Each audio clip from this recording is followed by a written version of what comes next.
Tension explodes. MP Brock confronts Minister Freeland over emergency ACT. Canadian federal politics is in a state of high tension as two sharply opposed visions of the country collide. On one side stands a government widely perceived as a globalist establishment, accused by critics of prioritizing international agendas and elite interests over the well-being of ordinary Canadians. On the other, the opposition is trying to restore accountability, national sovereignty, and trust in institutions. This deep divide came to life in committee hearings examining the controversial invocation of the Emergencies Act, where Conservative MP Larry Brock confronted Finance Minister Chrystia Freeland in a tense, high-stakes exchange that drew widespread attention for its intensity and implications. The hearings focused on Freeland's justification of sweeping measures enacted during the trucker convoy protests earlier in the year. As part of invoking the Emergencies Act, Freeland expanded Canada's anti-money laundering and terrorist financing regulations to include crowdfunding platforms and the payment processors they rely on. She framed these steps as necessary to counter illegal occupations and blockades, repeatedly using language around terrorism funding and money laundering in public statements.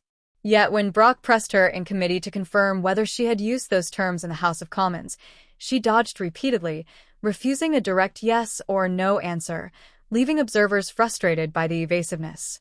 Brock didn't let her deflect. He reminded Freeland that the CBC had originally reported that convoy donations came from foreign sources, including speculation about Russian involvement, but had retracted the story without explanation weeks later. He asked if she had been aware of that retraction and whether her office had relied on this now discredited narrative to justify emergency powers. Freeland repeatedly deflected, saying she could not speak for the CBC and lacked the article in front of her.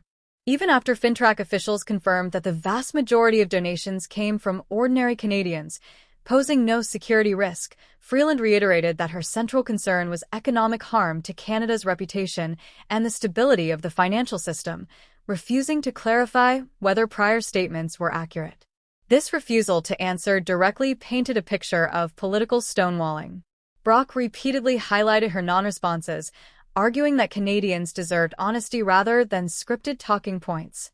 The hearings made clear that the government had relied on narratives of foreign interference and terrorism financing to justify unprecedented powers, and now, when these narratives had been contradicted by facts, the responsible ministers refused to acknowledge their errors. The resulting frustration resonated widely, fueling public skepticism about government transparency and accountability.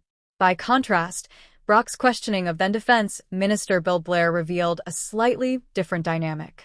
Blair offered substantive responses, admitting that police agencies had not requested the invocation of the Emergencies Act, directly contradicting statements by Public Safety Minister Marco Mendicino.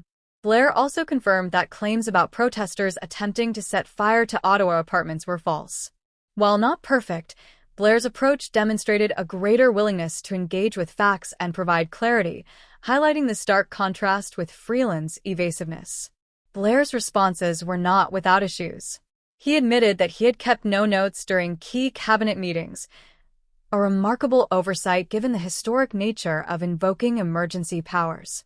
He also attempted to connect firearms charges in Alberta to convoy activities, even though the RCMP had clarified that the arrests were unrelated to protesters.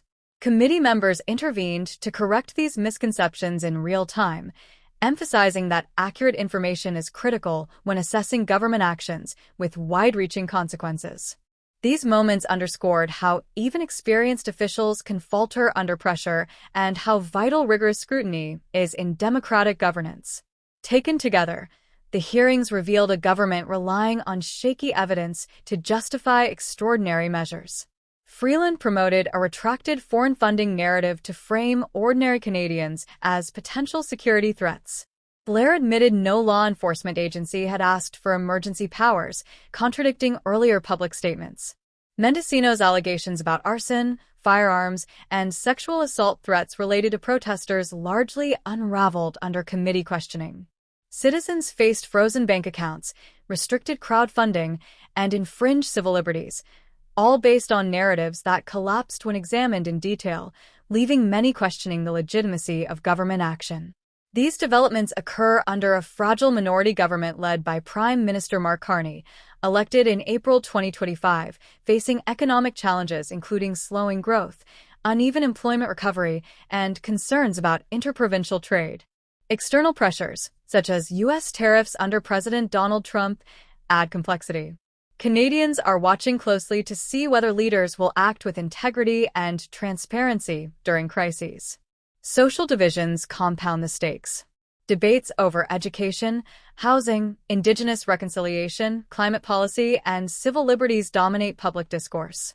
Conservatives emphasize family and community values, while the government prioritizes broader national and international agendas.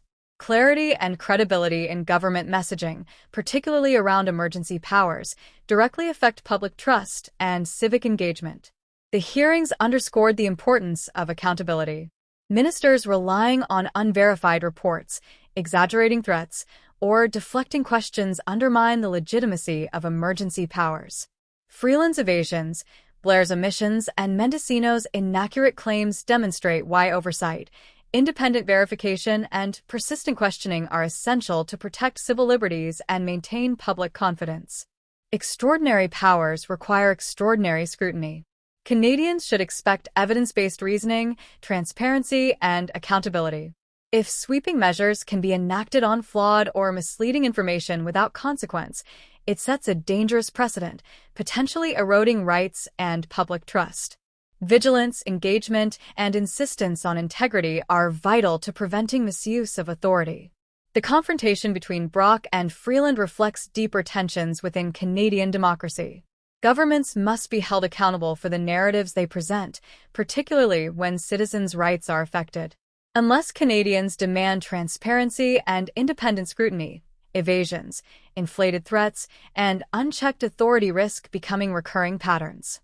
The hearings are a reminder that active engagement, critical questioning, and commitment to truth are essential to preserving democracy and public trust.